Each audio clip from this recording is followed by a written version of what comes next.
Ce monsieur sur la photo, c'est André Citroën. Il est né à Paris le 5 février 1878, c'est lui le fondateur de l'empire industriel automobile Citroën en 1919. En 1900, pour les vacances de Pâques, il part en Pologne.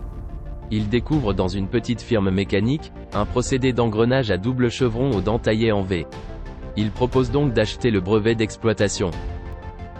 L'engrenage à double chevron deviendra plus tard le logo de la marque Citroën. La première voiture, la 10 chevaux de type A, sort en juin 1919, modèle classique avec propulsion, essieux rigides, frein à câble sur les seules roues arrière, suspension arrière et direction à boîtier. Le démarreur est électrique et actionné à pied. Ce sera la première voiture produite en grande série. En 1922, sort un autre modèle, la 5 HP de couleur jaune, la petite Citron.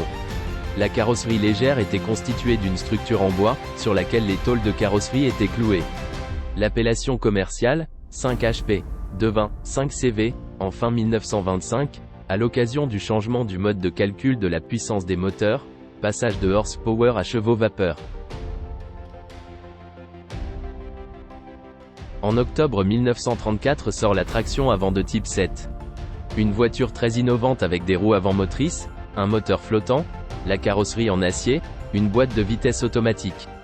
Mais les innovations sont prématurées et entraînent des problèmes techniques. La politique de l'entreprise conduit à de nombreuses grèves en 1933. Michelin, fabricant de pneumatiques et principal créancier, reprend Citroën en 1935, après la mort de son fondateur. En 1948, sort la 2 chevaux. Petite voiture bon marché, équipée d'un moteur de 375 cm3, 4 places assises, étanche à la pluie. Citroën cesse sa production en 1988. En 1955 sort une voiture de luxe, la DS qui deviendra la voiture des présidents. Dotée d'une suspension hydropneumatique, de la direction assistée, d'une boîte de vitesse hydraulique et de disques de frein à l'avant, elle est qualifiée de « révolutionnaire ».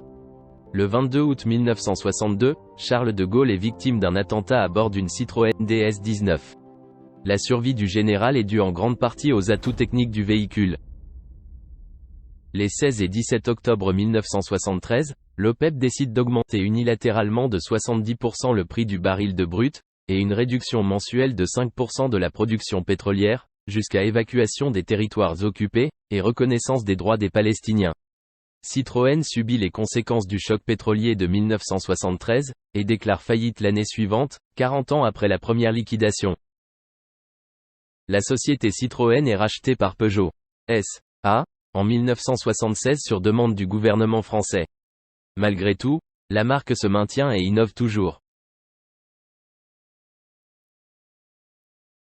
Chaque véhicule automobile possède une plaque qui permet son identification. C'est la plaque du constructeur. Elle est généralement en aluminium et unique à chaque véhicule. Elle permet son identification fiable et garantit donc sa traçabilité. La plaque constructeur est une véritable mine d'informations sur le véhicule. Elle nous renseigne sur la marque de la voiture, son modèle, le VIN ou numéro d'identification de la voiture, les poids et parfois les dimensions. Dans la prochaine vidéo, on va vous expliquer son utilité, où la trouver et comment la vérifier.